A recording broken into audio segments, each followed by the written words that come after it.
Boa tarde. Boa tarde a todos, obrigado pela presença. Estamos aqui hoje para fazer a prestação de contas da Secretaria de Saúde do município de Jacareí, primeiro quadrimestre 2021.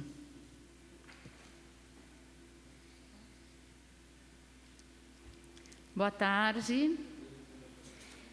A prestação de contas do primeiro quadrimestre de 2021 é em cumprimento à Lei Complementar número 141, de 13 de janeiro de 2012.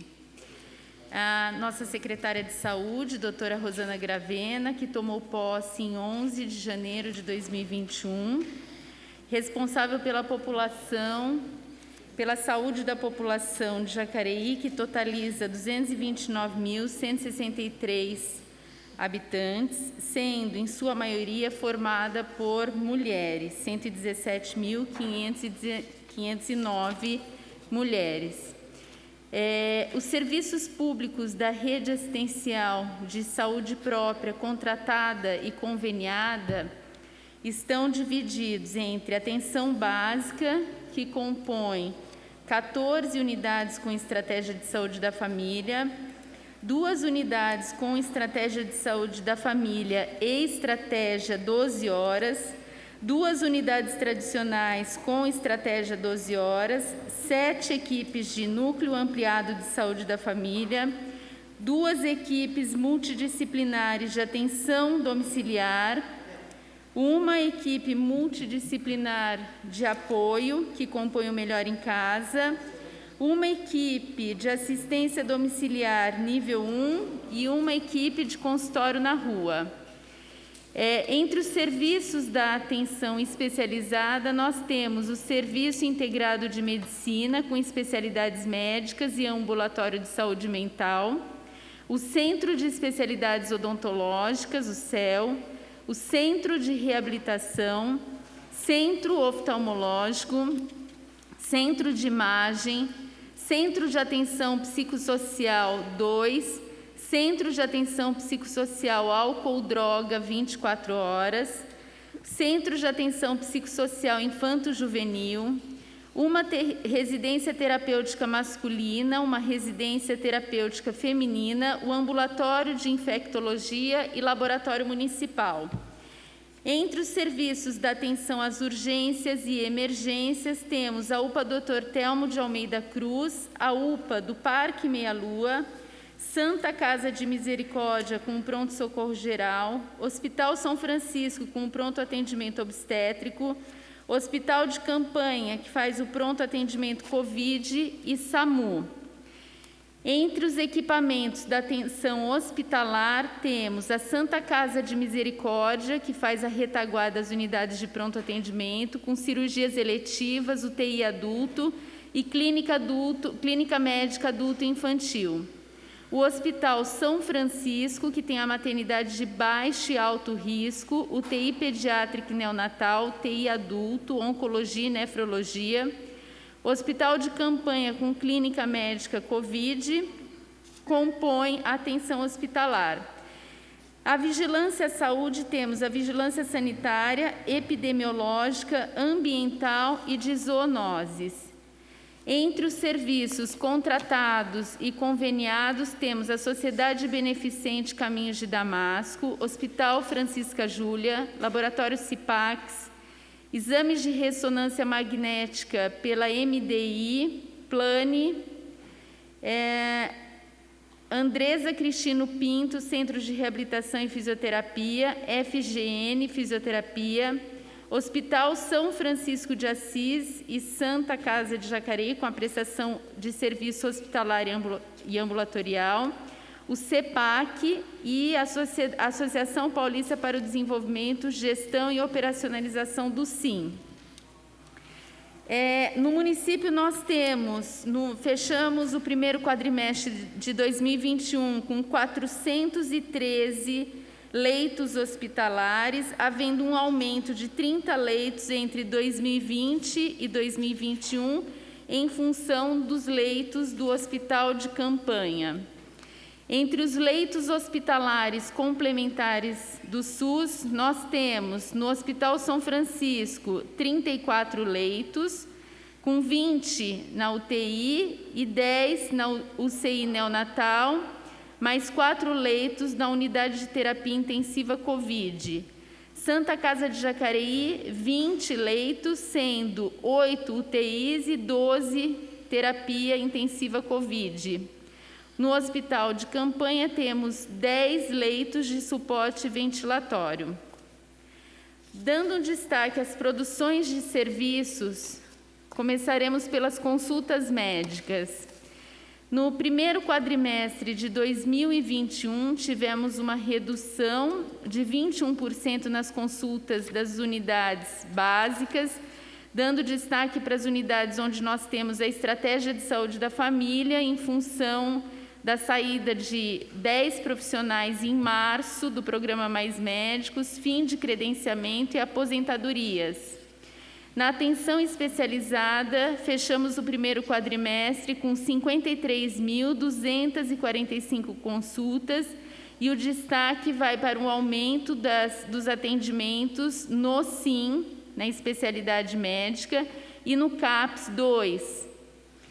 E na atenção às urgências, fechamos o primeiro quadrimestre com 77.447 atendimentos, com o aporte do Hospital de Campanha, que realizou em 2021 21.661 atendimentos. Com relação ao absenteísmo, nós temos uma redução, se compararmos o primeiro quadrimestre de 2020 e o primeiro quadrimestre de 2021, no que se refere às consultas agendadas na atenção básica. O absenteísmo no AME também reduziu, se compararmos o primeiro quadrimestre de 2021 com o de 2020, e fechando com 26% de faltas no AME. Absenteísmo de outras cotas pelo Estado. Também nos deparamos com uma redução de 31% para 16%, se compararmos 2020 com 2021. O absenteísmo no SIM, também houve uma redução de 17% para 16%. O próximo quadro mostra a redução, o número de consultas por habitante no município. O primeiro quadro é o número de consultas pela população geral e o segundo quadro, a consulta por habitante SUS dependente. Na rede básica, para a população SUS dependente, tivemos 1,51 consultas por habitante, na especialidade 1,21 e na urgência 1,76, totalizando 4,47 consultas por habitante SUS dependente no quadrimestre, bastante acima do que é preconizado pelo Ministério da Saúde, que é de 2,5%. 2,5 consultas por habitante SUS dependente.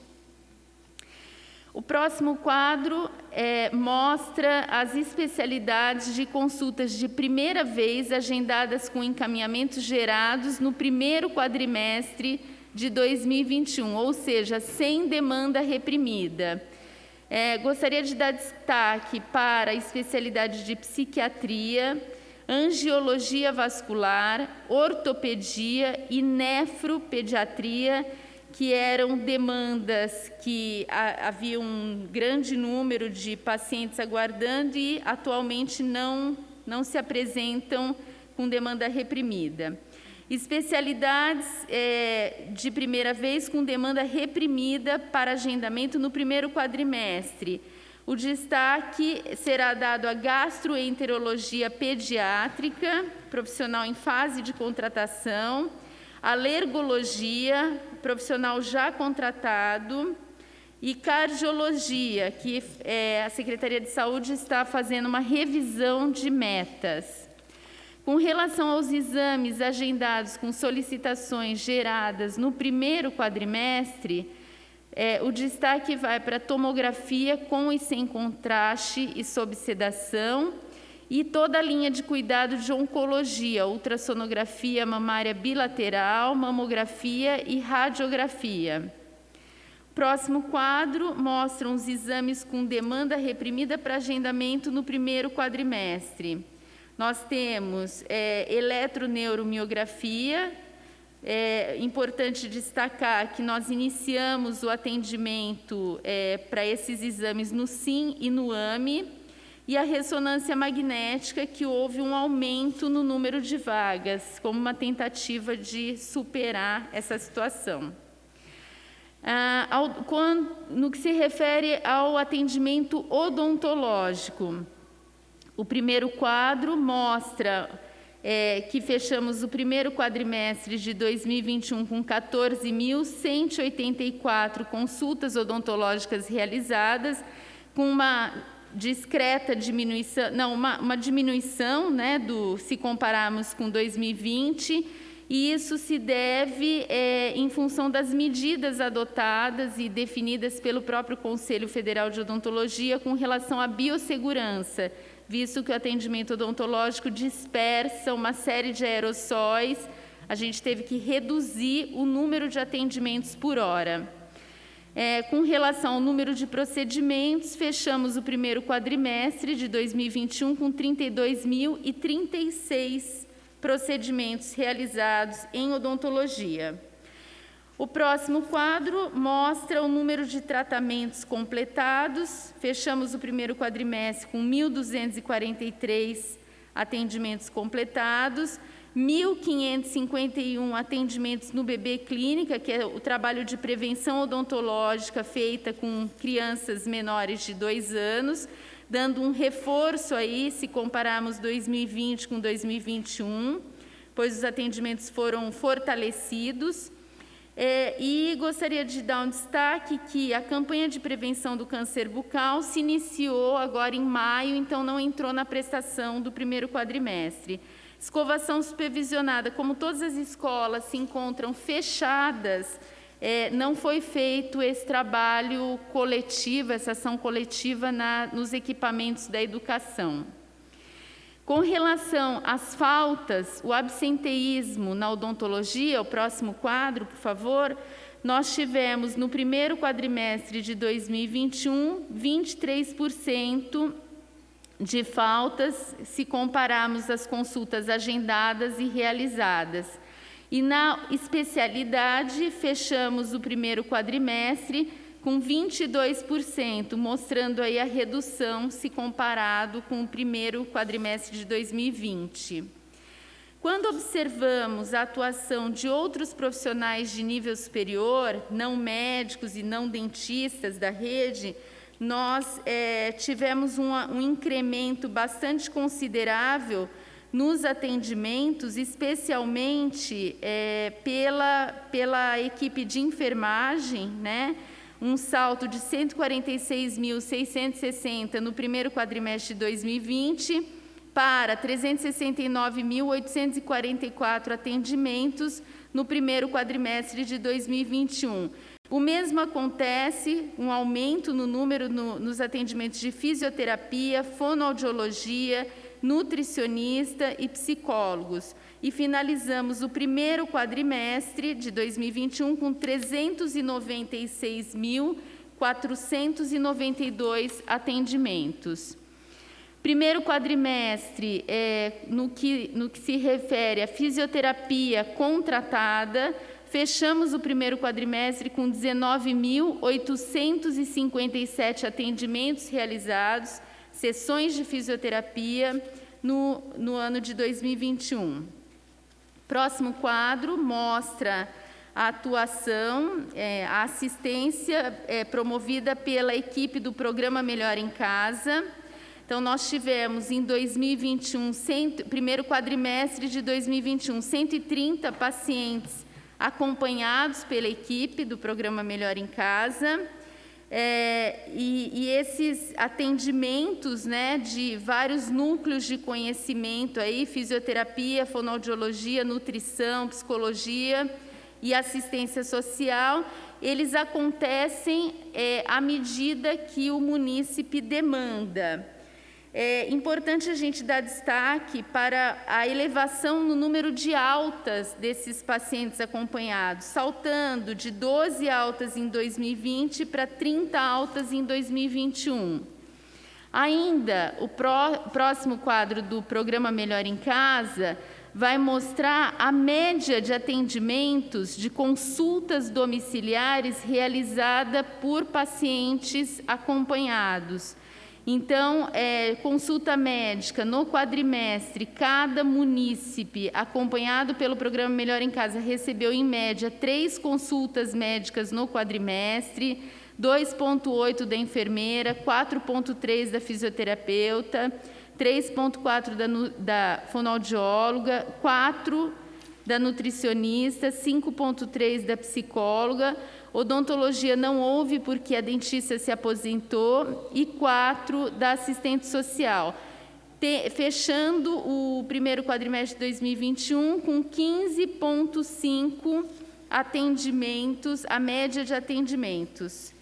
Consultório na rua, a equipe que faz atendimento às pessoas em situação de rua, migrantes e munícipes, atendeu no primeiro quadrimestre de 2021 101 usuários, moradores ou de passagem por Jacareí, e desses atendimentos foram realizados abordagens continuadas, 208, buscas ativas, 56, articulação com a rede de atenção à saúde, 147, totalizando 656 atividades realizadas no primeiro quadrimestre de 2021.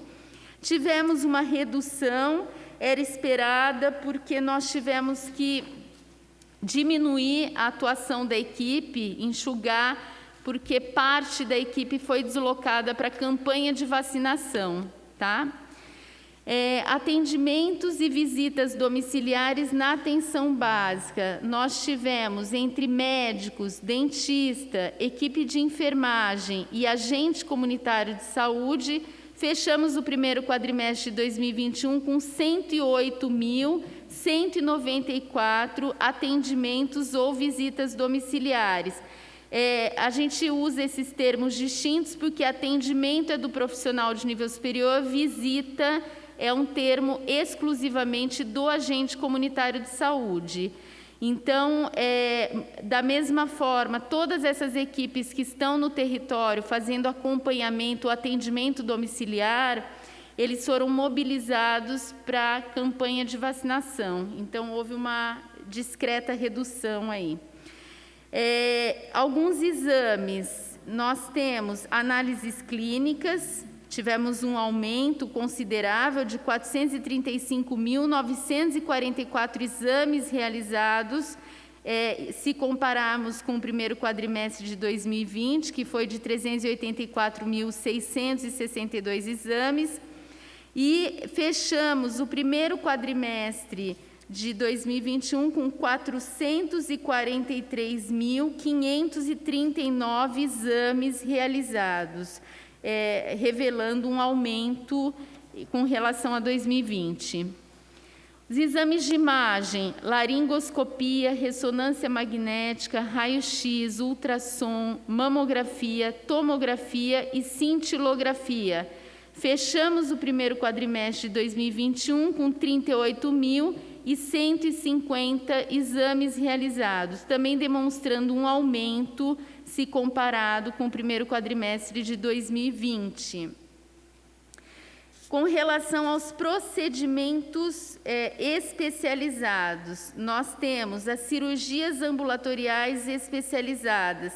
Tivemos um aumento de aproximadamente 300 cirurgias, se compararmos o primeiro quadrimestre de 2020 com 2021. Entram nesse rol a hemoterapia, quimioterapia, os procedimentos decorrentes de traumato-ortopédicos e sessões de hemodiálise. Fechamos o primeiro quadrimestre de 2021 com 18.690 procedimentos especializados, também revelando um aumento se comparado ao ano de 2020. O próximo quadro aponta os números das cirurgias eletivas e de urgências. As cirurgias eletivas, observamos um aumento nas cirurgias realizadas na Santa Casa. Essas cirurgias são cirurgias de pequeno porte ou casos graves, né? E entre as cirurgias de urgência, observamos um aumento também nas cirurgias realizadas no Hospital São Francisco. Fechamos o primeiro quadrimestre de 2021 com 1.246 cirurgias realizadas, revelando também um aumento de aproximadamente 200 cirurgias se comparados a 2020. No que se refere às internações, fechamos o primeiro quadrimestre de 2021 com 3.920 internações, também demonstrando aí um aumento, especialmente porque as cirurgias também aumentaram. Hospital de campanha exclusivo para a Covid, fechamos o primeiro quadrimestre de 2021 com 411 internações. Quando avaliamos as auditorias e autorizações, fechamos o primeiro quadrimestre de 2021 com 7.950 ações da Unidade de Avaliação e Controle. Dentre elas, temos autorização de internação hospitalar, autorização de procedimento ambulatorial, auditorias, monitoramentos e vistorias e visitas aos prestadores. Com relação à referência de tratamento fora domicílio, nós temos os principais municípios com referência para tratamento fora domicílio: São José dos Campos, com Hospital Pio XII, Santa Casa de São José, AME, Luci Montoro, Litovale, GAC, Senon, Hospital Municipal de São José. Em Taubaté, o Hospital Regional do Vale do Paraíba e o Hospital Universitário. Em São Paulo, Hospital das Clínicas, Santa Casa de São Paulo, Hospital de São Paulo, INCOR, Dante Pazanese, APAI, Hospital Pérola Baiton, ICESP, Hospital Darcy Vargas, Hospital Samaritano, Hospital Mandaqui, AME Zona Leste. Em Campinas, Unicamp e o Instituto Boldrin. Sorocaba, Banco de Olhos, Barretos, Hospital do Câncer, e em Bauru, o Centrinho de Bauru. É importante destacar que todas as despesas com transporte para o tratamento fora de Jacareí, fora domicílio, são custeadas pelo próprio município. E é a partir daí que a gente traz os dados do transporte ambulatorial. Em 2020, fechamos o primeiro quadrimestre com 12.179 atendimentos, né, realizados. E o próximo quadro, a próxima tela, mostra 2021, com 12.192 atendimentos realizados pelo transporte ambulatorial. Com relação aos dados do SAMU, o SAMU mostra aí os números de atendimentos realizados pelas unidades de suporte básico, que ficam no Cidade de Salvador, Santa Cruz dos Lázaros e Meia Lua, totalizam 3.507 atendimentos. O número de atendimentos realizados pelas unidades de suporte avançado, que ficam na UPA Dr. Telmo, nós temos 3.824 atendimentos.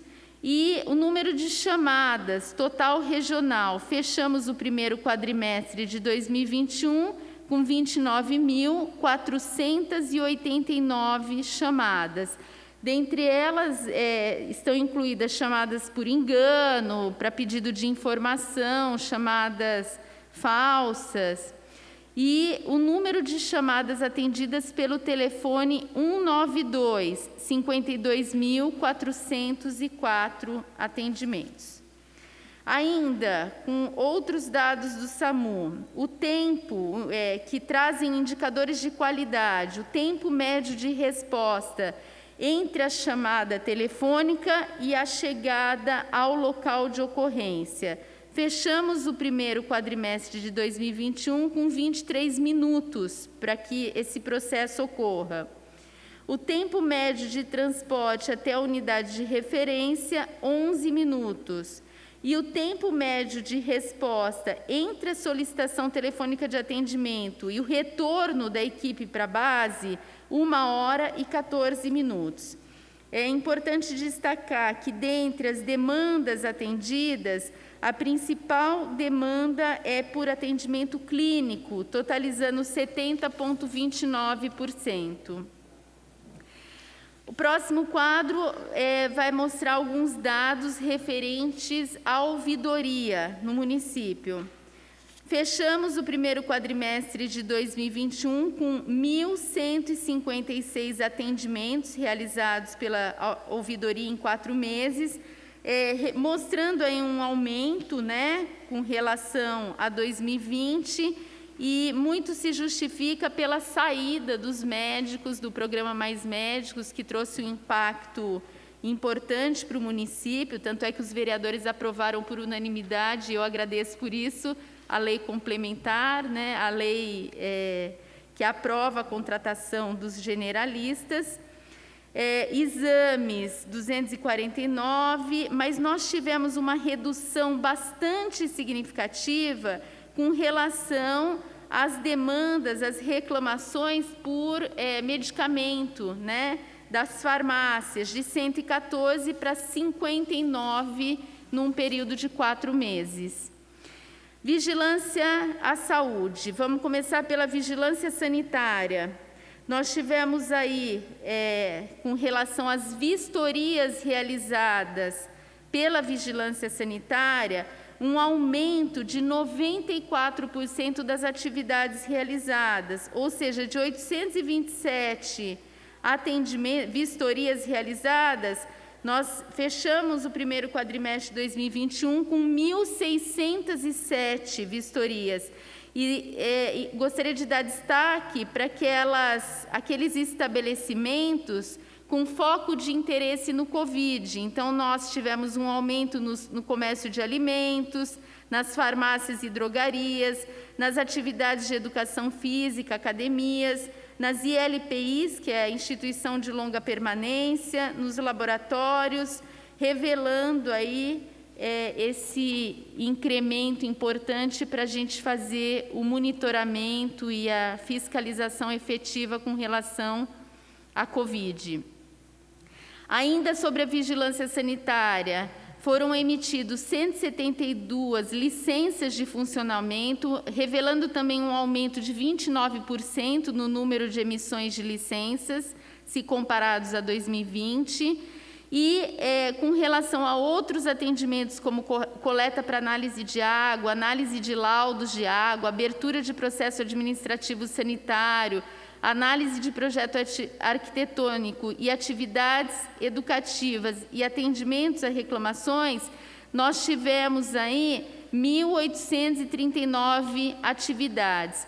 Gostaria de dar destaque também com relação ao aumento de 79% com relação ao atendimento às reclamações, que a população se tornou também protagonista para levar para a vigilância os locais de grande aglomeração, com o intuito de evitar a transmissão ao Covid. O próximo quadro vai trazer aí as principais vacinas aplicadas, né, que estão no calendário vacinal do Ministério da Saúde. Nós tivemos aí, se compararmos o primeiro quadrimestre de 2020 com o primeiro quadrimestre de 2021, nós tivemos uma redução de 88.222 para 43.751, porque o ano passado, a vacina de gripe, a campanha de H1N1, ela teve início no dia 21 de março. Então, ela entrou já no quadrimestre de 2020. Em 2021, ela teve início, a campanha de gripe, mais tardio. Nós iniciamos em abril. Com relação, o próximo quadro vai trazer aí a expressão, né, do trabalho que a gente vem realizando na rede, com relação à vacinação COVID. Era uma vacina que em 2020 não existia, não estava aí disponível para a gente estar realizando, e esse é o retrato da situação no dia 30 de abril. Então, esse número não é um número atual, é um número do mês passado, tá? Nós recebemos, no dia 30 de abril, nós tínhamos recebido 63.394 doses de vacina, considerando Coronavac e AstraZeneca, e já havíamos realizado... Um minutinho só, eu vou precisar sair, tive uma emergência, vou chamar a Águida para assumir a mesa. Tá joia.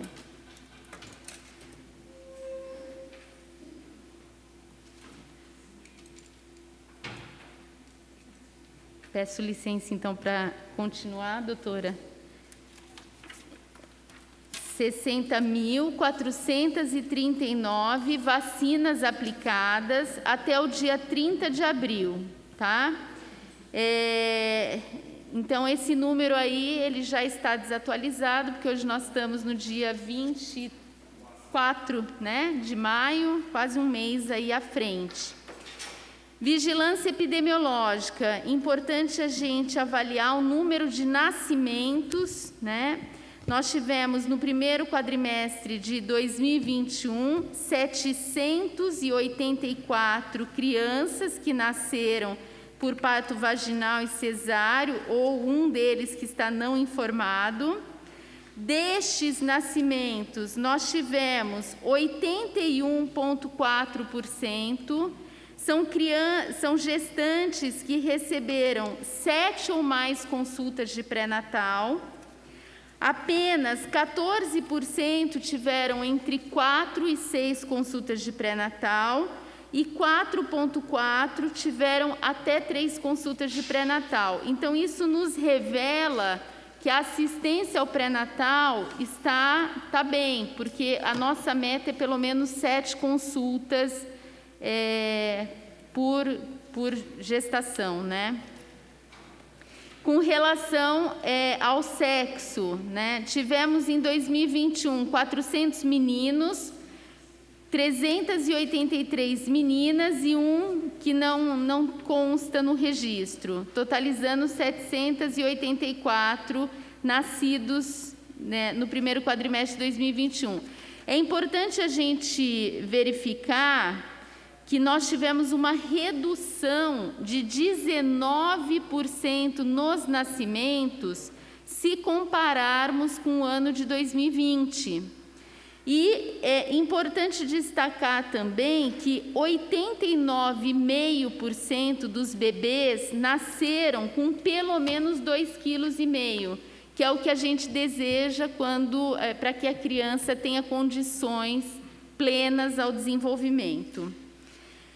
Com relação a dados ainda da vigilância epidemiológica, aqui nós trazemos algumas questões que são bastante curiosas. Embora nós tenhamos tido um número menor de nascimentos, nós tivemos um número muito maior de óbitos.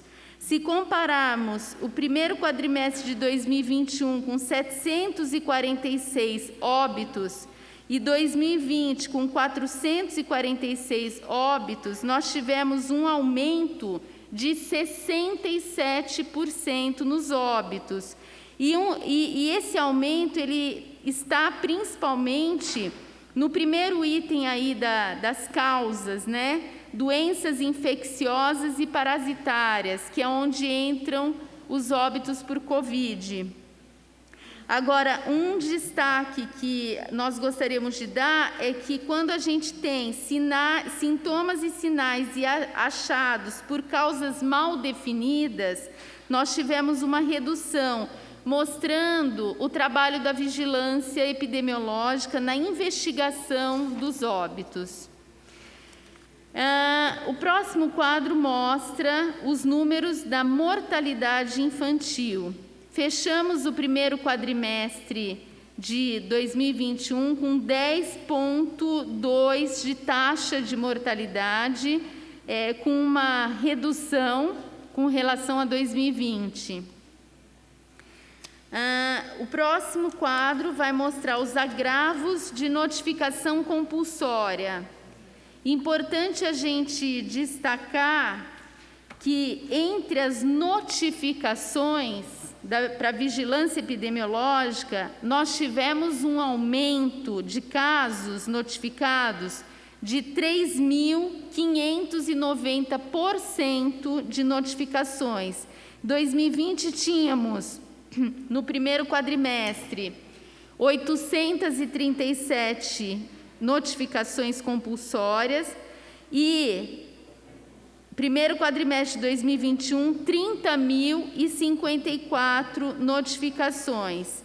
Importante destacar que essas notificações estão fortemente ligadas à Covid, né, e à pandemia, e se expressam aí nesses números relacionados às notificações em 2020.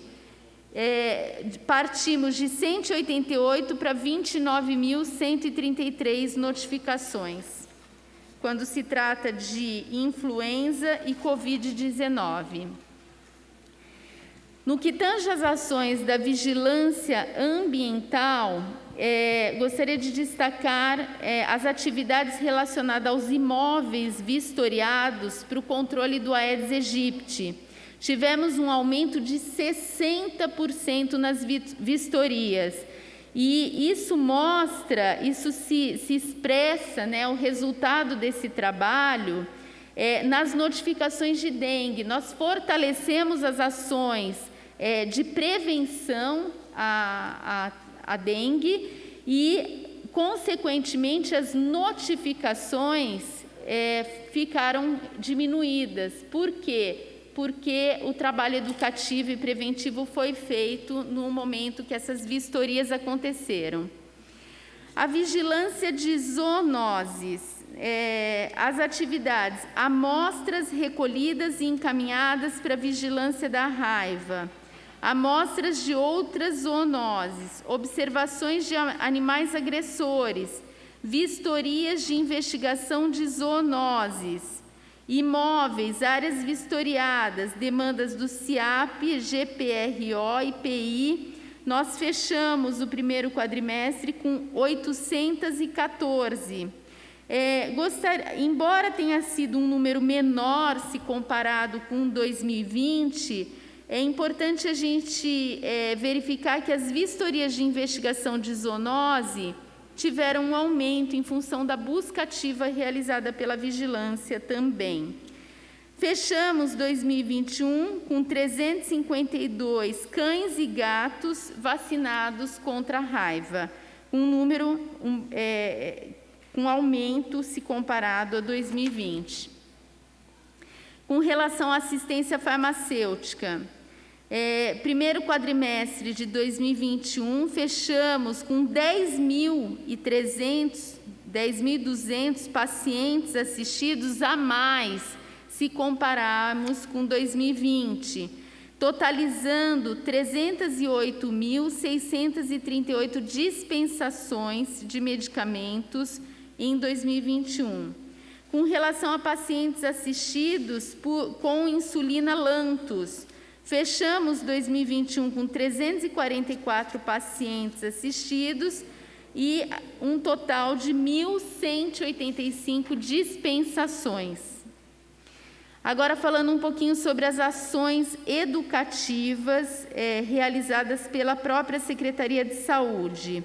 Fechamos o primeiro quadrimestre de 2021 com a participação de 418 trabalhadores que participaram de diversos treinamentos voltados para o Cidade Saudável, voltado para a educomunicação, com relação ao manejo de desfibrilador externo, e aí vai sobre rotinas de enfermagem no Melhor em Casa, a diferença entre promoção e prevenção, seminários, oficinas, encontros, fóruns, tivemos 15 participantes, e cursos à distância, tivemos 7 participantes.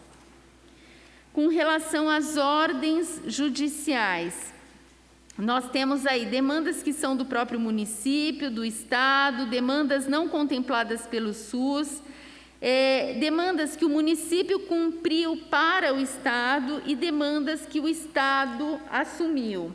Embora nós tenhamos uma redução de 38 para 25 ações em 2021, nós tivemos um aumento considerável nos gastos, porque no ano de 2021 nós tivemos demandas mais específicas e muitas delas ligadas à medicação com fabricante ou com necessidade de importação. Então, essa medicação nós ficamos muito reféns do valor do dólar, né? Então, essa medicação também oscilou significativamente de preço para atender essas 25 ações, e em boa parte delas. Com relação aos processos, em 2020, nós fechamos o ano com R$ 2.617.124,92, e no primeiro quadrimestre de 2021, nós temos um gasto de R$ 1.037.864. Lembrando, outra coisa importante da gente falar é que algumas medicações foram adquiridas por um prazo mais prolongado. No entanto, elas foram liquidadas no primeiro quadrimestre. Não quer dizer que no segundo quadrimestre a mesma compra vai ter que ser realizada. Agora, com relação ao relatório de execução financeira. O primeiro quadro aí vai mostrar demonstrativo de receitas e despesas com recursos da União e do Estado. As receitas, né, transferidos pela União, primeiro quadrimestre de 2021, R$ 26.708.917, e de despesa nós tivemos R$ 24.042.371. Recursos transferidos pelo Estado, nós tivemos de receita R$ 827.970 e de despesa R$ 539.103. Com relação a recursos transferidos por outras fontes, neste caso, rendimentos financeiros, R$ 11.268 de despesa. Portanto, considerando a receita e despesa do governo federal, estadual e rendimentos, as receitas totalizam R$ 27.548.155 e as despesas totalizam R$ 24.581.474. O próximo quadro mostra a aplicação em saúde no primeiro quadrimestre de 2021, recurso próprio e recurso vinculado, com pessoal em cargos, prestadores conveniados, material de consumo e distribuição gratuita e demais despesas correntes, totalizando R$ 81.033.147.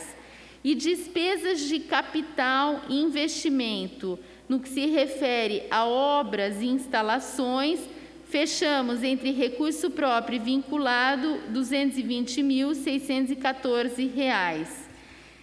Portanto, com relação ao total de recurso próprio e vinculado, R$ 81.415.211.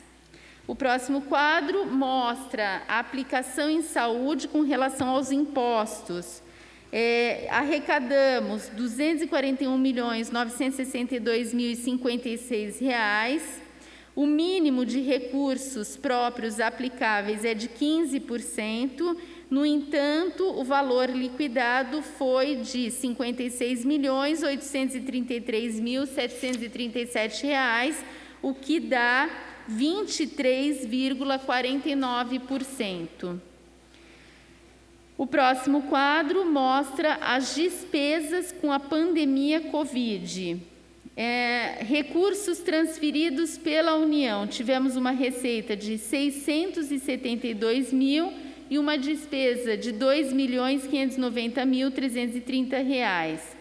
Com relação aos recursos transferidos pelo Estado para combate ao coronavírus, R$ 454.693 e como despesa R$ 39.549. Recursos transferidos pelo Tesouro, despesas R$ 9.1.912, totalizando, se considerarmos a receita do governo federal, estadual e rendimentos, R$ 11.631.791. O último quadro, nós temos os demonstrativos de restos a pagar. Isso significa que algumas despesas foram liquidadas, né, ficaram para serem liquidadas. Então, nós temos aí, com relação às despesas de restos a pagar pela União, do bloco da atenção básica, da assistência farmacêutica, da média e alta complexidade, da vigilância saúde no componente DST, bloco gestão de SUS, combate ao coronavírus e bloco de investimento na rede de serviços de saúde, temos um subtotal de R$ 2.386.313. Com relação a recursos transferidos pelo Estado, temos restos a pagar num valor de R$ 4.388. E recursos transferidos pelo Tesouro, nós temos R$ 3.847.779, totalizando, se considerarmos União, Estado e Tesouro, R$ 6.238.480.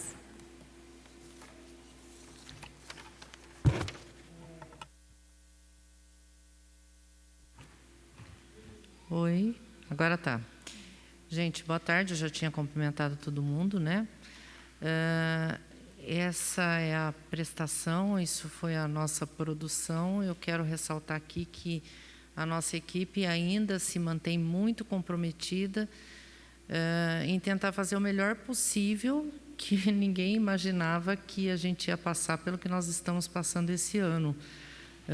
Com o aumento de casos que nós tivemos, com o aumento de internação, a novidade da vacinação, que demandou um trabalho muito pesado de toda a equipe, e nós tentamos fazer o melhor que nós pudemos. Eu queria abrir para as dúvidas e perguntas que vocês tiverem, para a gente poder esclarecer. Os diretores estão todos aqui, então vocês fiquem à vontade.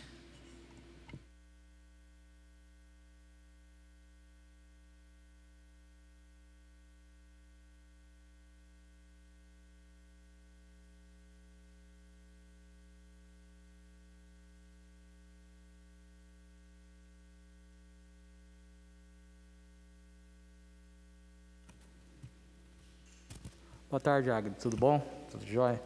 Águida, na última prestação de contas, nós tivemos uma discussão entre os valores que eram aportados nos serviços de referência, principalmente de urgência e emergência. Eu vi que agora, infelizmente, mudou a forma da prestação de conta e não veio mais estratificado como veio na prestação passada, quanto cada entidade recebeu. A gente vê aqui, pelo menos no que eu passei o olho, que não enxerguei. Prestadores conveniados, a gente teve um valor, se eu não me engano, na prestação passada, que era em torno de 30 milhões, que foram 50 milhões que tinham, acho que no último quadrimestre, onde a Caminho de Damasco recebeu 30, e São Francisco e Santa Casa juntos, 20. Aqui, a gente só vê como prestadores conveniados. não foi estratificado onde cada entidade aqui recebeu como foi na passada. Alguém teria esses números para passar para a gente, por gentileza? Marília, você pode informar para a gente? Hã? Sim? Você prefere entregar?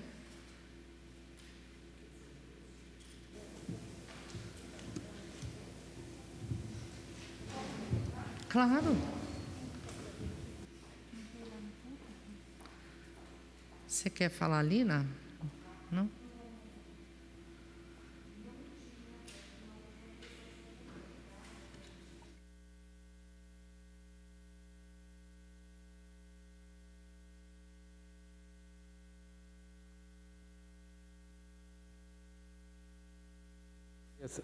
Águida, se quiser ler aqui, mas tinha assim, na prestação passada tinha as contas que foi até nós discutimos aqui. Se alguém quiser, eu acho que não vem o caso a gente ficar nesse embate se tinha ou não tinha. Mas se vocês tiverem a cópia da prestação passada, vocês vão ver que foi estratificado quanto foi gasto em cada serviço.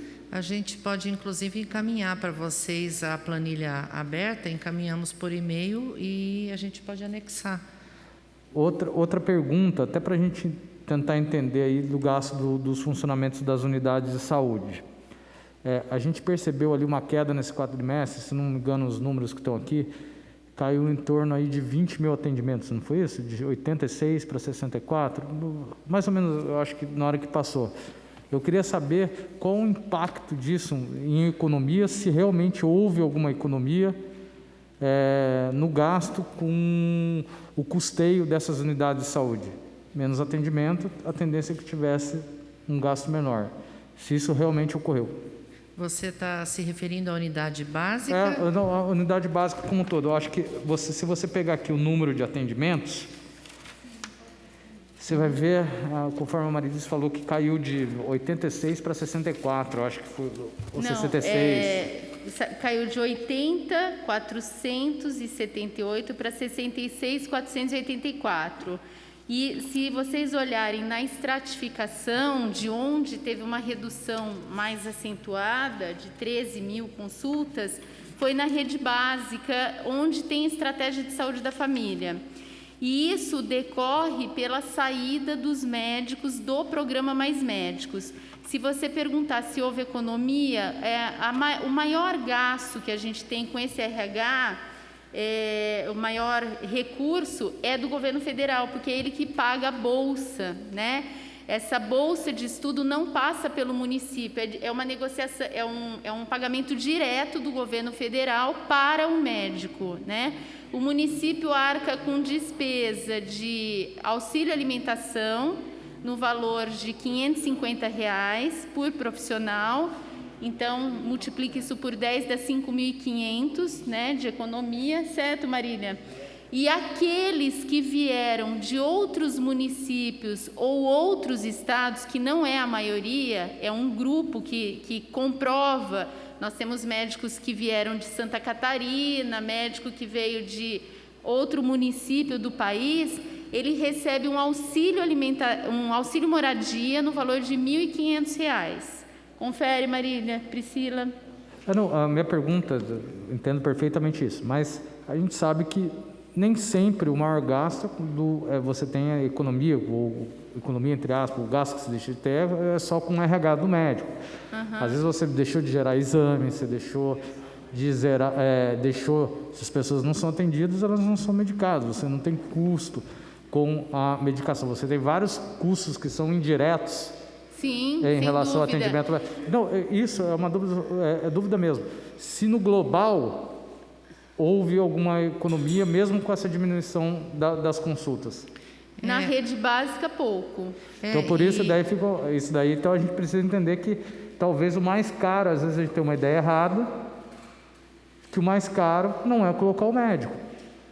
Entendi, perdão? Às vezes a gente precisa entender que o mais caro, às vezes as pessoas têm ideia errada, às vezes o leigo, apesar do Ministério da Saúde pagar, mas as pessoas precisam entender que o mais caro não é você colocar o RH do médico, porque é um custo irrisório quando ele comparado ao custo total da operação. Você vê que, por mais que o salário seja pago pelo Ministério da Saúde, Você tirando o atendimento médico, você não observa, como foi dito, uma redução no gasto, no custo do seu operacional, da sua máquina. Não, mas tocar. é porque, perdão, vereador, é que a contratação desse profissional é feita via Ministério da Saúde. Sim, mas o maior prejudicado quando esse profissional sai é a população que fica sem assistência. O custo da... acho que você não está entendendo. O custo da nossa máquina... Não, então, eu acho que eu estou entendendo. Você não tem um impacto no custo da sua estrutura quando você tira o médico, entendeu?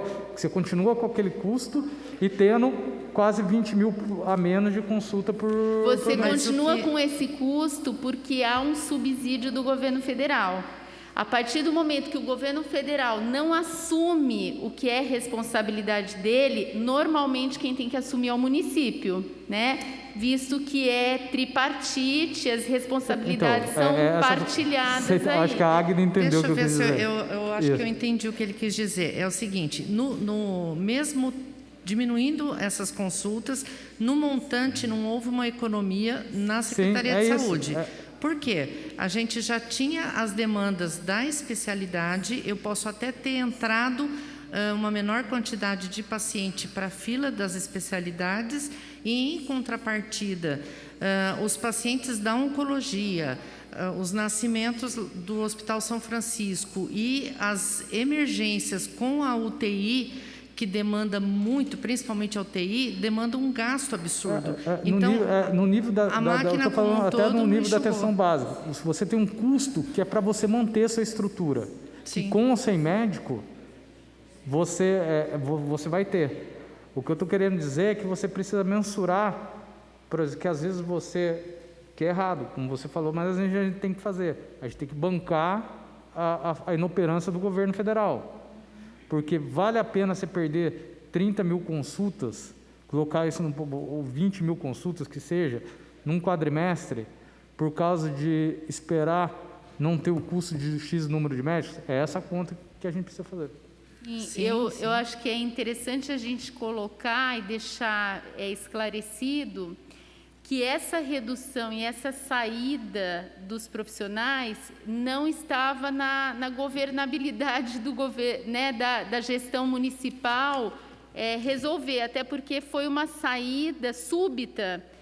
Nós tivemos no dia 1º de março 10 profissionais que passaram em residência médica. Então, eles optaram por sair do programa para poder estarem à frente da residência médica na qual eles tinham passado aí, né, no processo seletivo.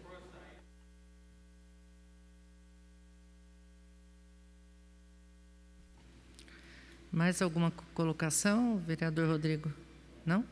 Mais alguém quer perguntar alguma coisa, algum esclarecimento? Boa tarde, doutora Águida. Cumprimento você, estendo os cumprimentos aos demais funcionários e servidores da Secretaria de Saúde Municipal. E eu quero aqui tratar de alguns temas, e um deles com uma preocupação maior com relação à saúde. Os números aqui colocados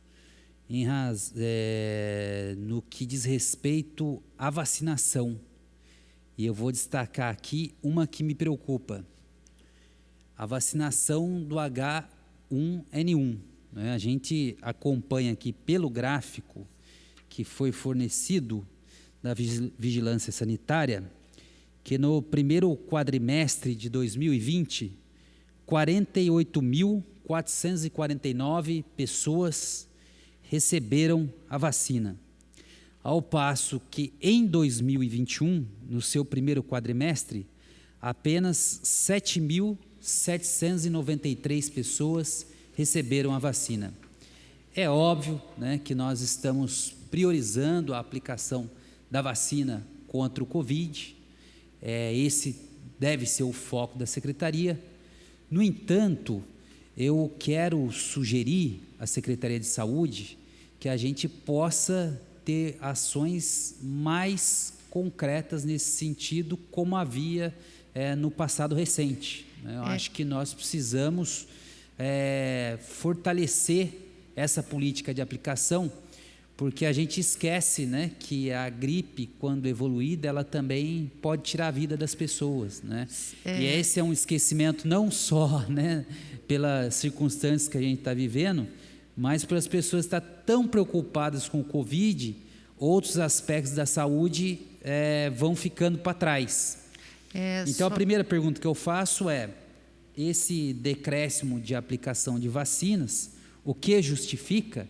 E se a justificativa, ao que parece, é o foco com relação à aplicação do coronavírus, é possível que a gente também faça campanhas emergenciais para que possamos vacinar as pessoas, em especial os idosos em casa? Eu vou explicar de uma maneira geral e depois o Fábio e a Marili, se quiserem detalhar mais. O que aconteceu em relação ao ano passado? O ano passado nós não tínhamos a vacina do corona. Então, o governo, de uma maneira sábia, antecipou a vacinação do H1N1. Nós tivemos a oportunidade de começar pelos idosos e fazer nas residências deles. Este ano, ela começou numa data que seria o normal, começou pelos profissionais de saúde e pelas crianças. E agora os idosos, que a gente está procedendo da seguinte maneira: eles procuram a unidade básica e aqueles que são mais idosos ou têm limitações, a unidade vai até a residência fazer essa vacinação. Então, por isso, essa diferença. Uma caiu num quadrimestre, a outra caiu no outro. Mas, além disso tudo, é um procedimento nosso fazer a busca, porque, sim, preocupa muito. Quanto mais idoso, mais a chance de vir a óbito ou ter uma complicação grave de uma gripe. Então, eu explico dessa forma. Eu não sei se você quer complementar, Fábio. Boa tarde a todos. Obrigado, vereador Luiz Flávio, foi muito boa mesmo a sua colocação. Eu estava aqui querendo falar mesmo sobre esses dados aqui da vacina. Nós temos algumas variáveis para considerar a respeito da vacina da H1N1 nesse ano de 2021. Comparando com 2020, no início do ano de 2020, dia 19 de março, se não me falha a memória, foi decretado estado de calamidade pública, a questão da pandemia de Covid. Devido a isso e não haver a vacina contra o Covid, a Secretaria Municipal de Saúde de Jacareí, muito bem assessorada, ela optou por vacinar esses idosos contra o H1N1 em casa. Esse ano, a vacina da influenza, né, ela protege contra o H1N1, H3N2 e a influenza B. Então, muito certeiro isso, foi feita a vacina em casa, para que eles não se aglomerassem, para que eles não saíssem, para que eles não ficassem expostos. Foi uma estratégia de extremo sucesso. Nós conseguimos aumentar a nossa cobertura vacinal com idosos. Porém, quando a gente chega em 2021, estamos no meio da vacinação contra o Covid-19. A vacinação contra o Covid-19, ela iniciou com os idosos. Então, quando o idoso ele toma a vacina do Covid, e essa é uma das variáveis para a gente considerar também, ele tem que ficar no mínimo 15 dias depois que toma a vacina do Covid para tomar a vacina de influenza, né? E, obviamente, como o vírus do Covid-19 ele está em maior circulação, a gente priorizou a vacinação contra o Covid. Não que a gente tenha esquecido da vacina da influenza, mas é que a gente optou por priorizar a vacina da influenza, da Covid, por conta do risco da evolução do caso no paciente. Fazendo essa campanha da influenza e fazendo a campanha do Covid, da vacina de Covid, e mais tudo que acontece na atenção básica, que não parou, nós enfrentamos uma complicação na questão de RH. No ano passado, nós não tínhamos a vacinação de Covid. Então, os profissionais que estavam nas unidades, eles pegaram o carro e foram até a casa para fazer essa vacina.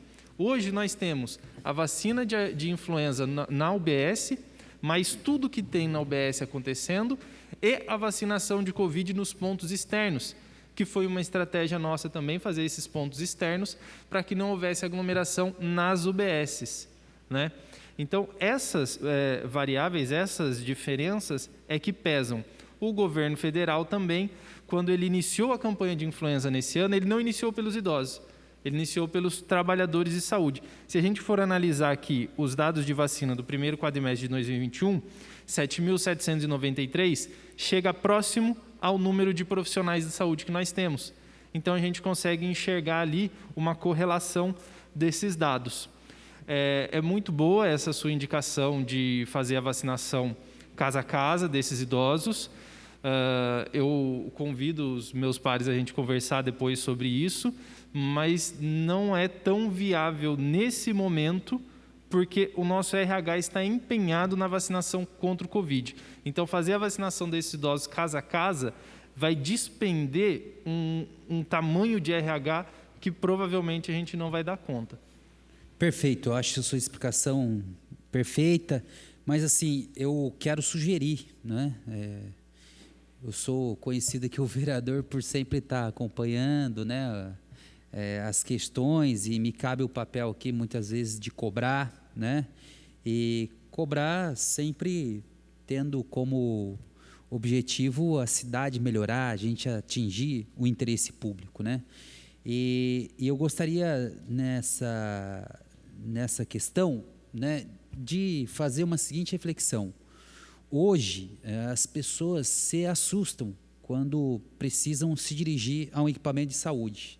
Então, conheço muitas pessoas que até estando com o Covid, têm resistência de chegar até uma unidade médica.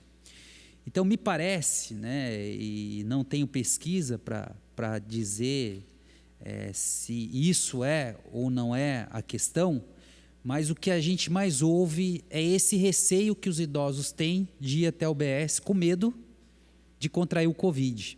Então, a sugestão que eu quero fazer, é evidente que se você manter a vacinação casa a casa, o custo é maior, né? É mais confortável para o idoso, não tenha dúvida, mas manter a vacinação casa a casa nos casos específicos, onde a pessoa não pode, né, ou não tem meios de se deslocar.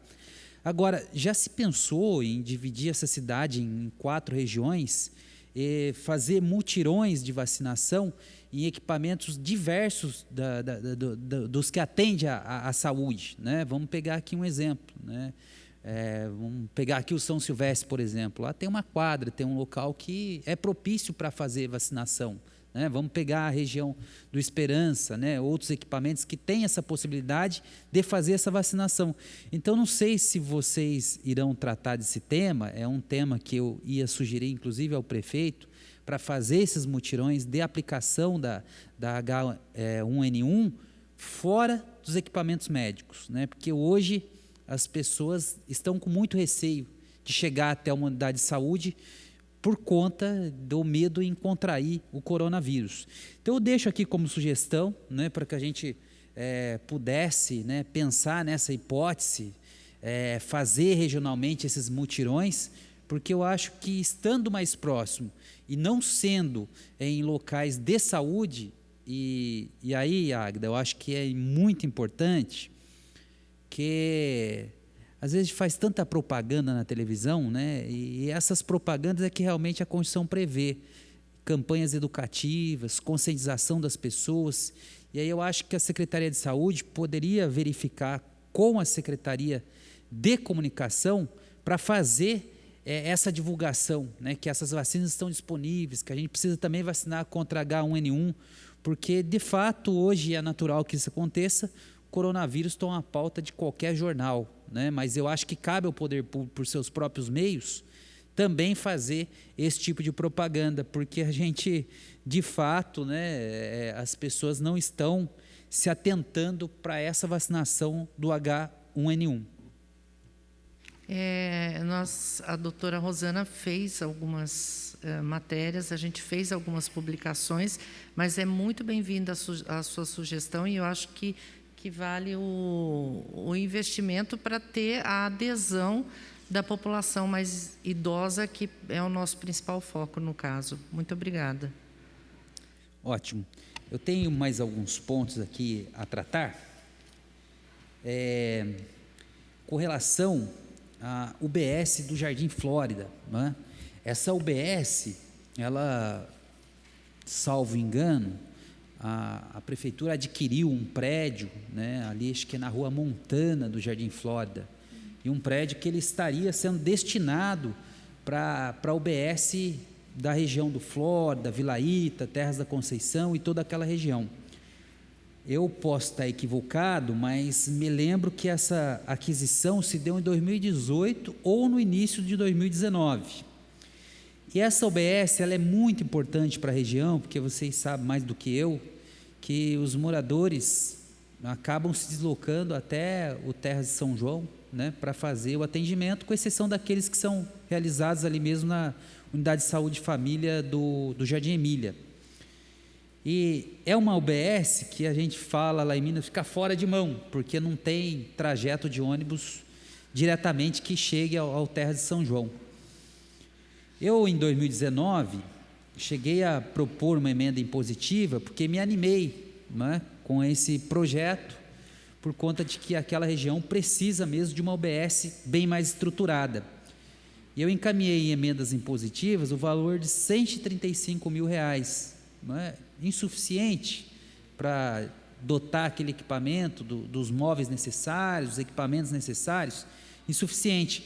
Mas me lembro também que, à época, a ex-vereadora Lucimar também fez um apontamento como emenda impositiva para que a gente pudesse, né, realizar o sonho, ajudar a realizar o sonho, né, nem que seja com um pouquinho de recurso daquela população.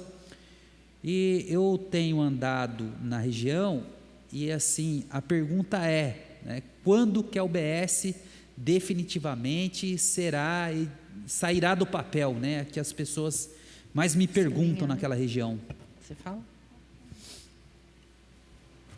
Oi, Luiz Flávio. Bom dia, boa tarde. Boa tarde. É um sonho nosso também, não tenha dúvida, né? A gente trabalha muito para isso. O que acontece é o seguinte: nós precisamos fazer uma série de adequações estruturais antes de viabilizar esse projeto, porque assim não adianta mudar nas condições que estão o prédio, porque a divisão dos cômodos, a parte elétrica, a parte hidráulica, a gente tem que adequar para uma unidade básica de saúde. Então, o último valor que eu vi, e tem um certo tempo, estava na ordem de 900 mil a obra ali do Flórida, daquela casa, né? Então, de fato, as emendas vieram, né? A gente tem, mas a gente não tem a totalidade do recurso. Então, fizemos, inclusive com a vereadora Lucimar, a gente fez alguns movimentos para tentar emenda parlamentar e havia uma perspectiva muito favorável para a gente conseguir esse aporte necessário para fazer a obra integralmente. Ocorre que veio a pandemia, né? Ela estava prevista, a gente estava com a expectativa de 2020 realizar essa obra. E aí esse direcionamento por emenda parlamentar acabou não vindo para a unidade de saúde, veio para contemplar questões referentes à Covid. Certo, Marília? Então, a gente entende perfeitamente e, de fato, é uma unidade que precisa de um aporte maior, uma condição estrutural mais adequada. Tanto é que a gente está criando estratégias para, inclusive, assim, se for o caso, trabalhar na modalidade que outras unidades já trabalharam, com um anexo, até que a gente consiga, de fato, estruturar aquele prédio para mudar de uma maneira adequada, né? Sim, eu agradeço essa resposta, Marilise, mas eu tenho aqui que colocar essa questão, né? É de 2018 o início desse projeto. Se a gente fosse, né, fazer um planejamento para que aquela UBS estivesse aberta, seriam aí R$250 mil anuais, né, para que a gente pudesse hoje ter R$1 milhão.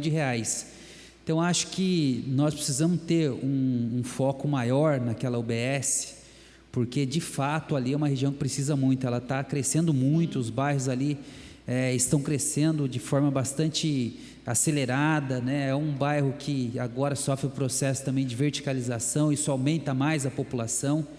Então, nós estamos, né, com um grupo lá no Jardim Emília, do Jardim Flórida, e nós queremos, né, acompanhar, nós queremos estar debatendo a execução dessa obra, desse projeto, porque R$1 milhão nesses 4 anos, eu posso dizer que é menos do que um ano de gastos com publicidade e propaganda. Então, acho que nós precisamos ter esse foco com relação ao UBS lá do Jardim Flórida, né, e contem comigo para que a gente possa, né, fazer esse pedido ao governo, né, se tiver esses orçamentos mais atualizados. Nós precisamos também tem deputados que tiveram votos aqui em Jacareí, que nós precisamos passar o chapéu para que essa UBS efetivamente saia do papel e transforme em realidade para os moradores lá da região e dos bairros dos quais eu mencionei na minha fala, né?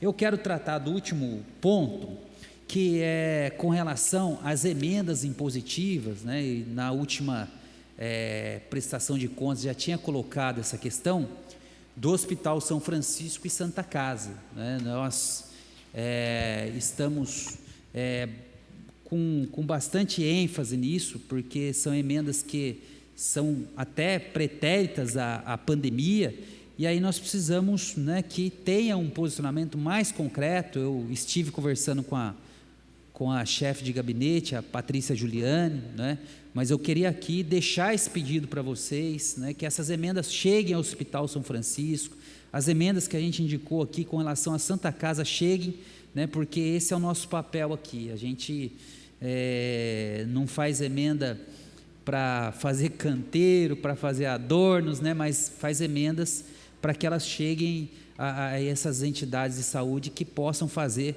os melhores investimentos. Inclusive, quando a gente indica a emenda, a gente já também diz da destinação.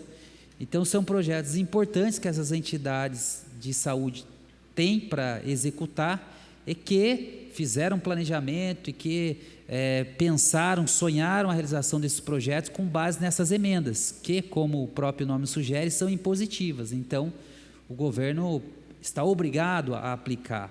É óbvio, né, que houve, com relação à pandemia, uma queda de arrecadação, mas os recursos na saúde não caíram assim, né?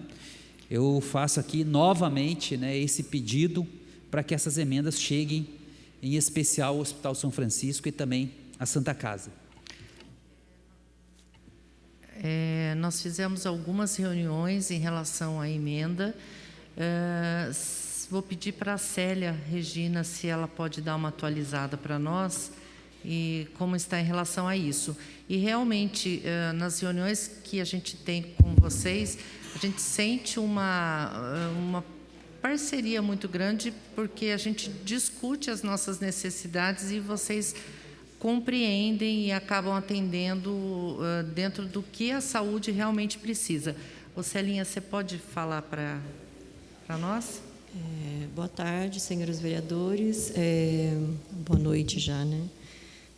Com relação a essa emenda, o projeto do elevador, que é do Hospital São Francisco, ele já está em poder do governo, né? A gente já recebeu esse projeto do elevador e ele já está sendo analisado pela Secretaria de Governo.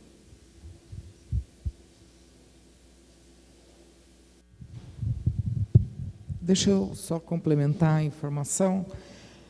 Na Santa Casa, esse ano, foram pagas algumas emendas, inclusive tem uma sua de 189 mil que foi paga em fevereiro. Então, sabe, só indicar para mim que ano se refere, por gentileza? De 2021. De 2021. Isso. Foram para Santa Casa, nesse ano, já foram várias emendas. Para o São Francisco, não. A gente ainda está...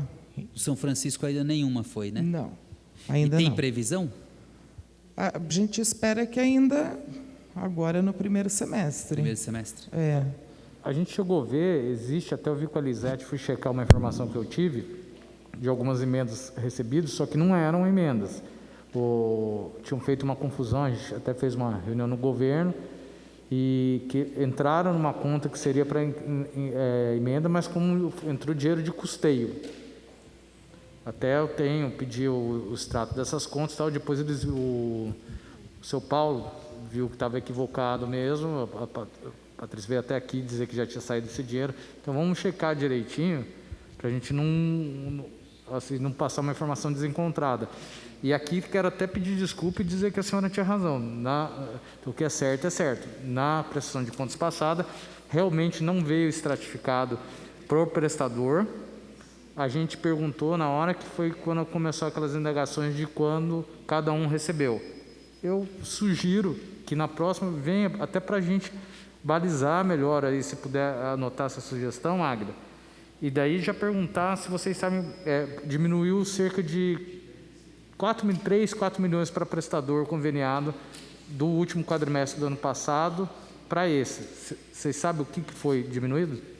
É que no financeiro é difícil a gente comparar um quadrimestre, principalmente o último do ano com o primeiro, né?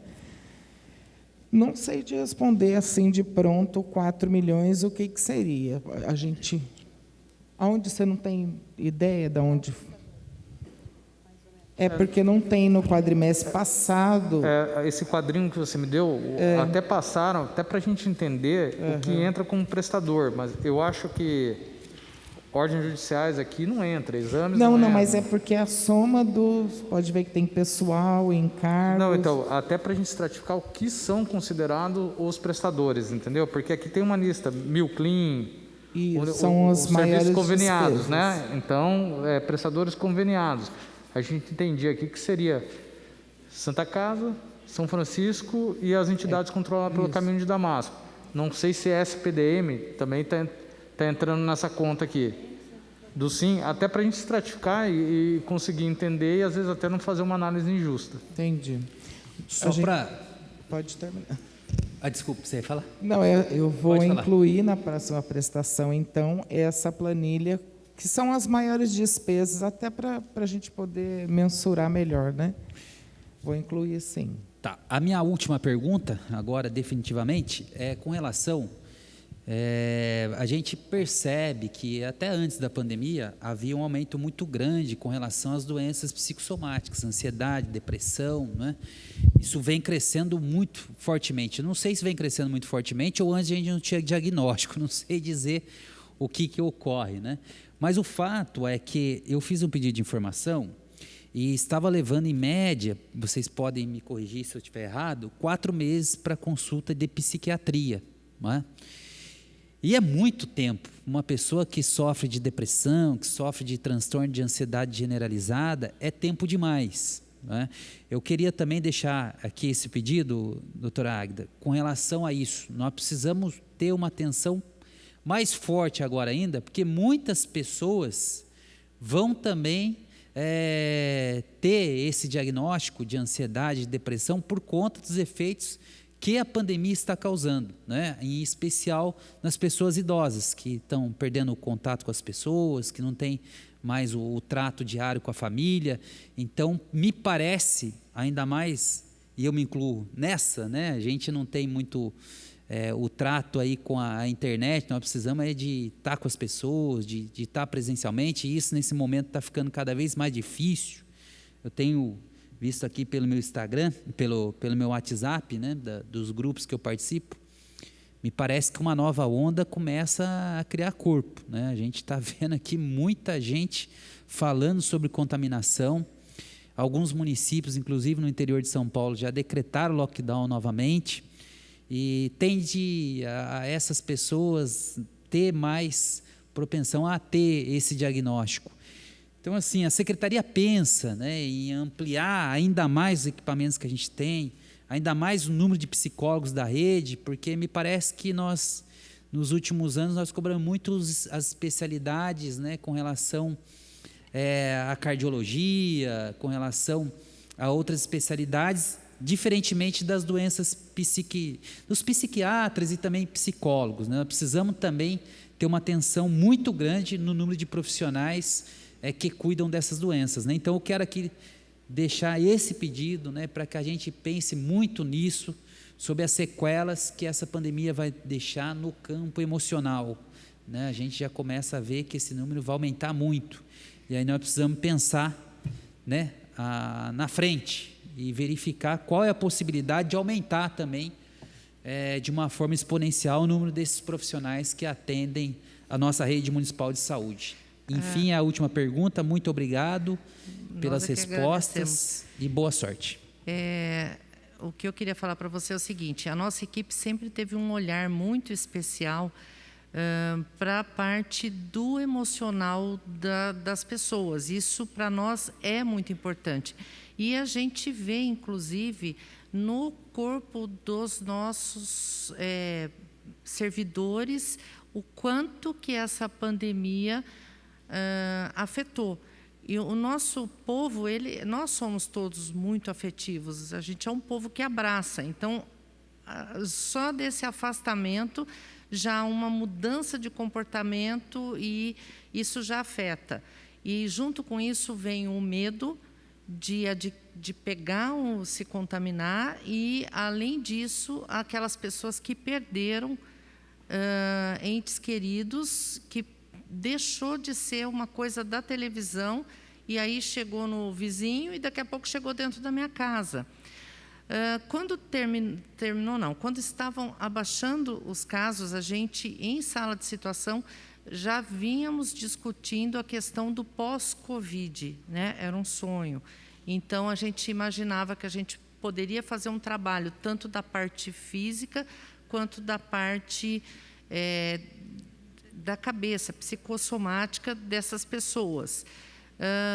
Acabamos nos envolvendo com o aumento de casos, onde os grupos são complicados você fazer, mas nós temos, eu vou pedir para o Daniel me ajudar, mas nós temos uma quantidade de consultas com o psiquiatra e os nossos CAPs, eles têm atendimento a qualquer momento que uma pessoa procurar por lá, ela vai ser acolhida, ela vai ser orientada e aí, inclusive, assim, só saindo um pouco da linha, tivemos um aumento de número de internações na Santa Casa, que recebe os nossos pacientes quando eles estão descompensados, né? Então, tudo isso a gente está tendo esse olhar. E quando você olha a produção do CAPS, foi uma das que não caiu nada durante a pandemia. Aí, se o Daniel puder me ajudar com informações mais detalhadas, eu agradeço.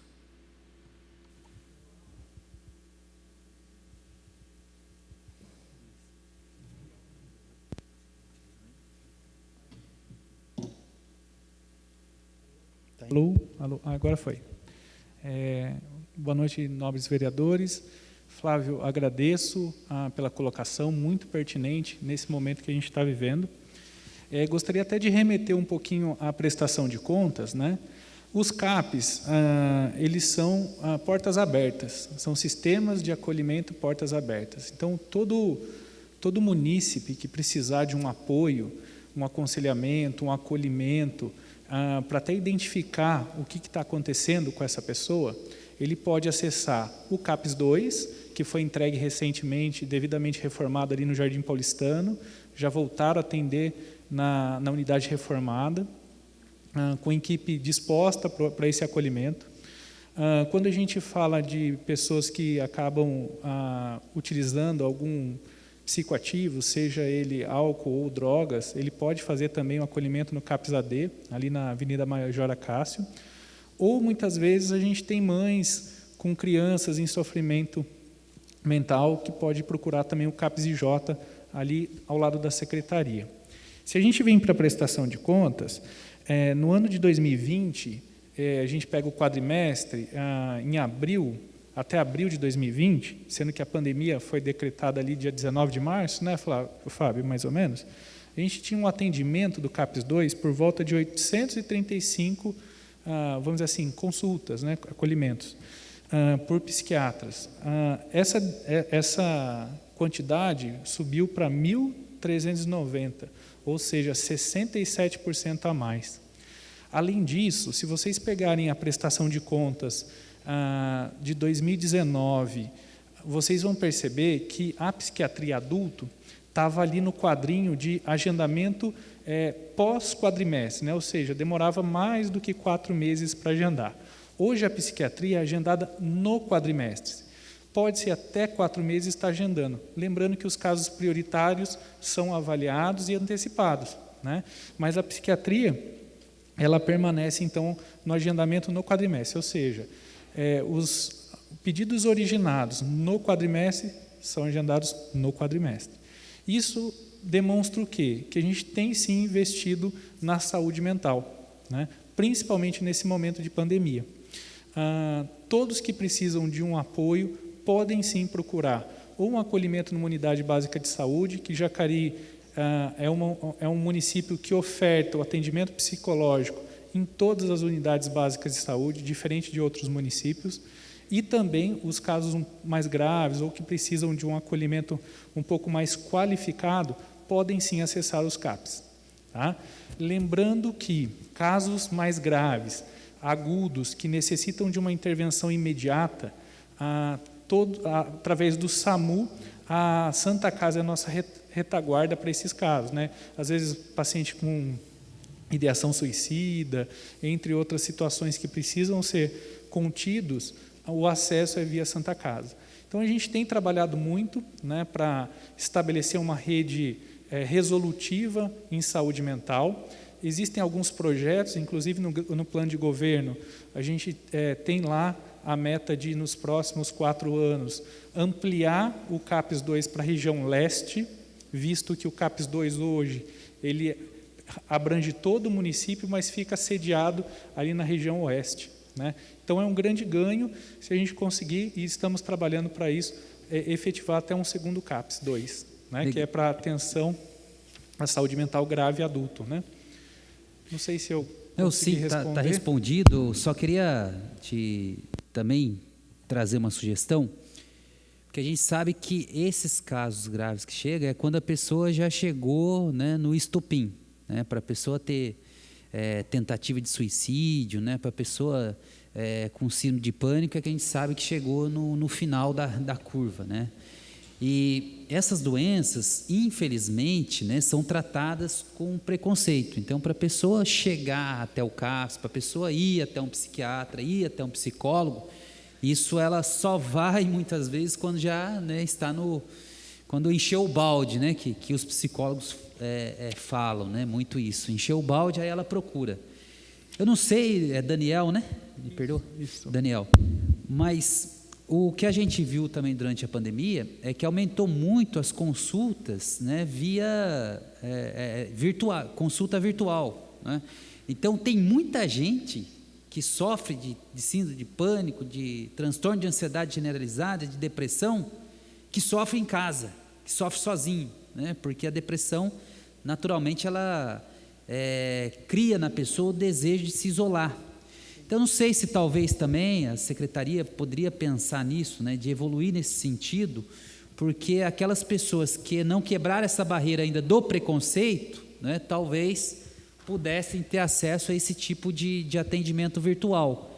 Parece-me que é regulamentado pelo Conselho Regional de Psicologia, porque eu vi bastante psicólogos oferecendo esse tipo de consulta psicológica, né? É uma sugestão.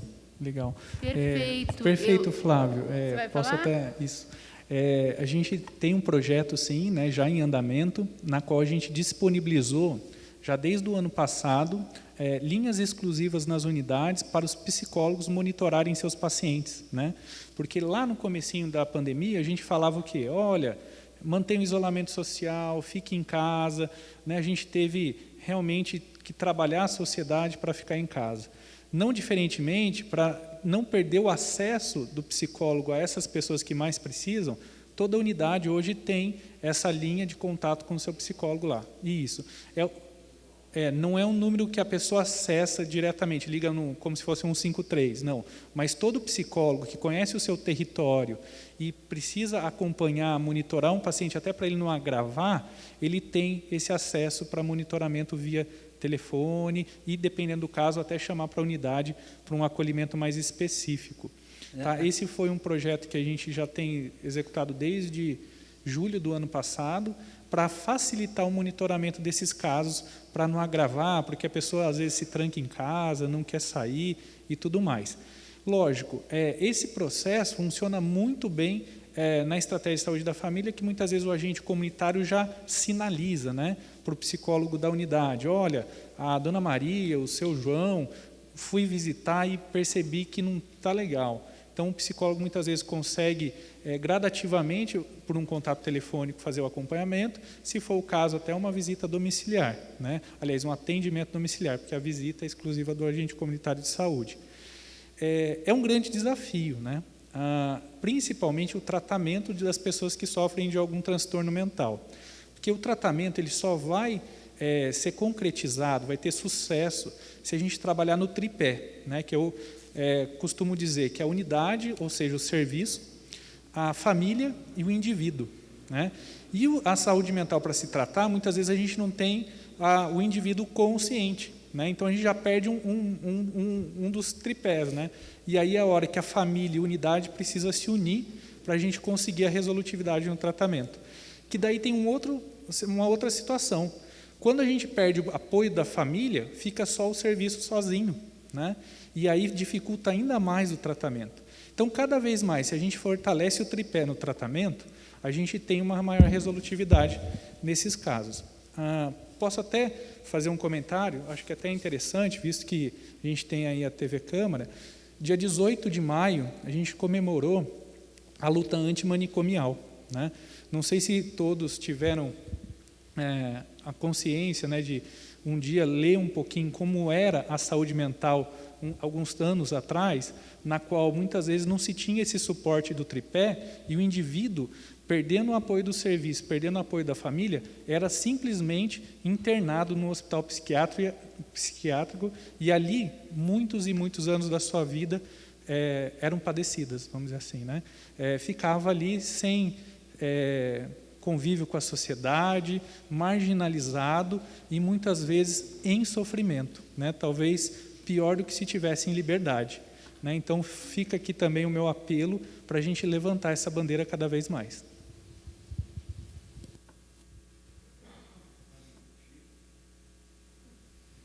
Ô, vereador, é um assunto importante, eu gosto de procurar entender, porque aqui estão os profissionais adequados, né? Mas eu queria deixar essa sugestão, viu, Marilise? Eu acho importante a gente partir para isso, né? Essa sessão virtual tem tido bastante sucesso, porque tem gente que está sofrendo em casa e não quer ir por um psicólogo ou um psiquiatra por, né, preconceito que ainda em 2021 a gente tem com relação... Houve bastante avanço, é inegável que houve, mas ainda há muito preconceito. Então, se puder pensar nisso também, sim, eu acho que seria importante. A pessoa, às vezes, não quer nem se expor ou nem ser rotulada. Isso ainda acontece, né? Então, você quer falar alguma coisa? Alguém mais quer fazer alguma colocação? Tem alguma dúvida?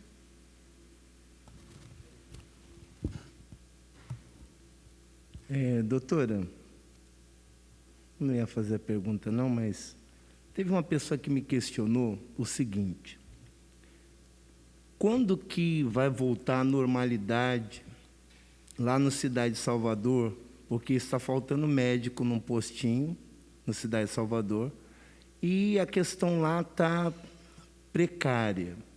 Inclusive, mais uma pessoa entrou na rede, né? Colocou isso em rede social. É até bom que vocês saibam para poder, então, dar um parecer, né, já que é uma audiência pública. Ela diz assim: fui hoje no postinho passar de novo e um plantonista, né, não pôde medicar porque não entendia do meu problema. Só clínico. Foi cancelado o médico mês passado porque a médica do posto foi embora. Até agora não tem médico. Só eu, como ela coloca aqui, todas as pessoas do bairro precisam de médico. Ela fala assim, não só eu, ela quer dizer, mas está aqui só eu. Não só eu, como todas as pessoas do bairro precisam de médico. Agora eu pergunto, né? Aí fala do prefeito, fala que vai chamar recorte, até coisa que não precisa, né? Eu creio que a secretaria consegue resolver. Há alguma previsão para ser colocado esses médicos em alguns lugares essenciais que têm precisado de ajuda, né? E a secretaria já tem algum cronograma para voltar a atender essas pessoas? E só para terminar, porque minha fala é bem breve, quero também deixar aqui o meu amigo Hernani Barreto, ele teve que se retirar, falou comigo que ele tinha uma consulta marcada, e nós só queremos somar com a cidade. Inclusive, temos lutado junto à Secretaria de Saúde do Estado de São Paulo, temos lutado junto aos deputados que são do Republicanos para trazer verba para a cidade. Inclusive, eu, juntamente com o meu amigo Hernani Barreto, fomos atrás disso e chegou na cidade aqui R$300 mil para a saúde. É pouco em vista do que nós iremos conseguir para poder somar com o município. Porque não adianta só reclamar, temos que trazer também soluções para a cidade de Jacareí. Tem alguma previsão assim de colocar médico no Salvador e nos postinhos da cidade? Em relação à emenda, é sempre bem-vindo, e a gente estava conversando com o Hernani sobre isso, né? Em relação à unidade, a Marilis vai responder. Boa tarde, vereador. Nós temos atualmente a falta de 11 médicos na estratégia de saúde da família. Então, assim, não é pouca coisa. A gente tentou, à medida que os médicos do programa Mais Médicos chegaram nesse último edital do governo federal, a gente tinha a expectativa de receber 10 profissionais. Recebemos 7 e, mesmo assim, já tínhamos uma insuficiência de 8. Tanto é que vocês aprovaram o projeto de lei para contratação de generalista. Então, a expectativa é que, a partir do dia 8, nós estejamos recebendo esses 3 que faltam, tá? Na hora de designar esse profissional que chega, a gente tem uma série de coisas que a gente precisa avaliar, né? Em conversa com o profissional, inclusive, assim, se a gente oferece algumas unidades de saúde, o profissional fala, não vou, então eu vou declinar. Então, a gente sempre tenta conciliar para viabilizar a permanência do profissional na rede. Então, a expectativa é que até o dia 8 cheguem mais 3 e possivelmente a gente consiga suprir. O cenário hoje do Cidade de Salvador tem 5 equipes de saúde da família, então nós precisaríamos de 5 generalistas. Nós estamos com 3, mas nós temos o plantonista, que atende a demanda espontânea, e nós temos uma pediatra lá também, né? Então, eu tenho unidade de saúde que está com uma situação bem mais difícil, porque, por exemplo, são 2 médicos, um não tem esse médico e só tem o segundo. Então, quer dizer, uma redução de 50%, né, da mão de obra médica. Então, a gente sempre tem que olhar para todo o cenário do município. O que a gente está fazendo em Jacareí? O que a Secretaria de Saúde vem se empenhando para dar conta dessa situação? Bom, a gente tem mantido tudo atualizado com relação ao programa Mais Médicos, para toda vez que abre edital, o Ministério possa entender que Jacareí é elegível e tem uma necessidade real de mão de obra médica. Outra coisa que nós estamos fazendo, esse ano nós já abrimos 2 editais de credenciamento, a gente conseguiu recrutar 8 empresas, e essas 8 empresas nos supriram com 11 médicos para atender horários diferentes nas unidades onde a gente tinha necessidade. Esse projeto de lei que foi aprovado na Câmara está em curso, possivelmente na próxima semana a gente lance o edital para contratação temporária de médico generalista, tá? E, somado a isso, uma ação que a gente tem feito para médio prazo é a parceria com a Faculdade de Medicina Humanitas, que nós conseguimos firmar esse convênio com a Humanitas o ano passado, no final do ano passado, e a partir de junho, final de junho, começo de julho, a gente possivelmente já tenha estagiários de medicina nos serviços. Isso é muito bom porque cria uma possibilidade que, num futuro, esse profissional formado queira permanecer na rede. É isso que a gente precisa, aumentar a oferta de profissional médico no município para ingressar no serviço público, tá? Então, essa é uma das estratégias também adotadas pela Secretaria de Saúde, tá bom? Entendi. Está quase normalizando a situação. Obrigado. Estamos trabalhando de forma muito empenhada para a gente conseguir colocar médico em todas as unidades básicas que estão com falta desse profissional. Obrigado. E aí eu queria destacar a importância da equipe multidisciplinar que trabalha na unidade básica, especialmente da equipe de enfermagem, que tem assim feito um trabalho excelente para nos apoiar, né, para acolher essa população, avaliar risco, critérios de gravidade de cada caso, para a gente não correr o risco de deixar para trás casos que precisam do atendimento mais breve, tá? Obrigado pela explicação e também todos que estão agora assistindo a TV Câmara receberam a explicação. Alguém quer fazer mais alguma pergunta, alguma colocação? Então, acho que nós podemos encerrar, né? Encerramos, então, a prestação de contas. Muito obrigada a todos. Boa noite.